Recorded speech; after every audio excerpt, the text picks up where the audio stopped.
Hey guys, welcome to a guide on the easiest way to farm both Baron loot, legendary engrams, and mods. So right now the mod economy is really harsh. Mods dropping on weapons and armor is about as rare as exotics are in Forsaken. Combine that with 10 mod components it costs to buy a single mod from Banshee, and yeah.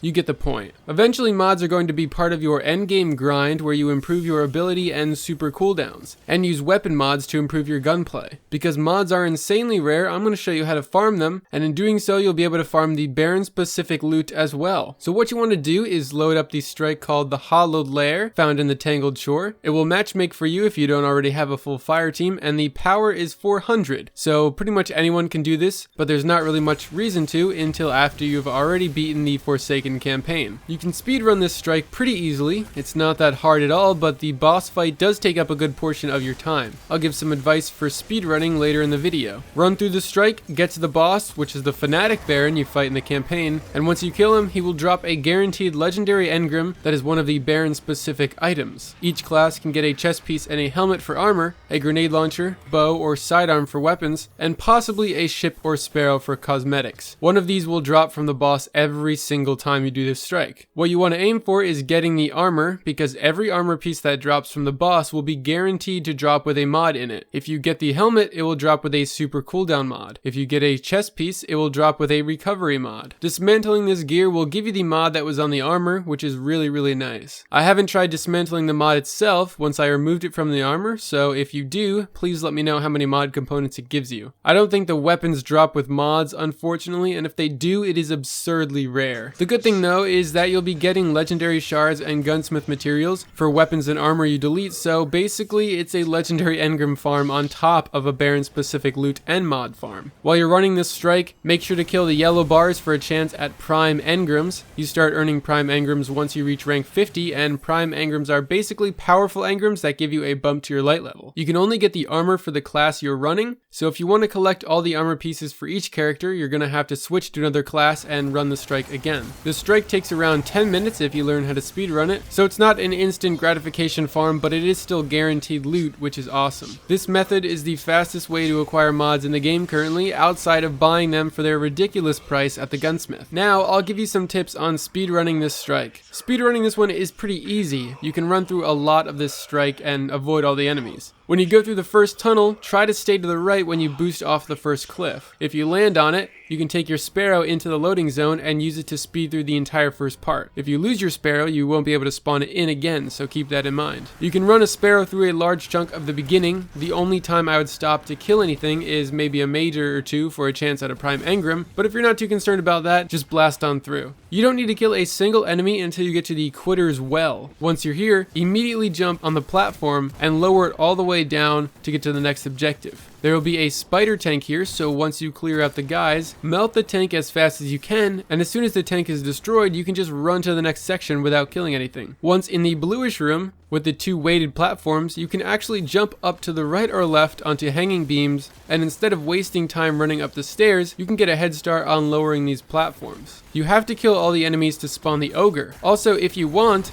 you can actually speed up the ogre fight by having everyone stand next to the iron gate that raises up to let the ogre in, and when you kill the last few enemies, just run through the gate immediately, and you'll actually be able to get behind the ogre before the blue wall blocks you out. If you get behind the ogre, you can start melting him right away, and you don't have to wait for him to slowly walk through the shield. To save some time, you can jump on these spinning machines, but be aware you cannot mantle on them, so if you try to grab a ledge, you will slip and fall, which happened to me many times. You can run past every single enemy in this section, don't have to kill a single dude here, and go straight to the boss. The boss encounter is what takes up most of the time, and unfortunately there is no way to speed it up. But at least once you kill him, he'll drop some sweet Baron loot, and you can simply let the strike auto replay and continue farming. That does it for this one. Hopefully you enjoyed this video, and I will see you all very soon.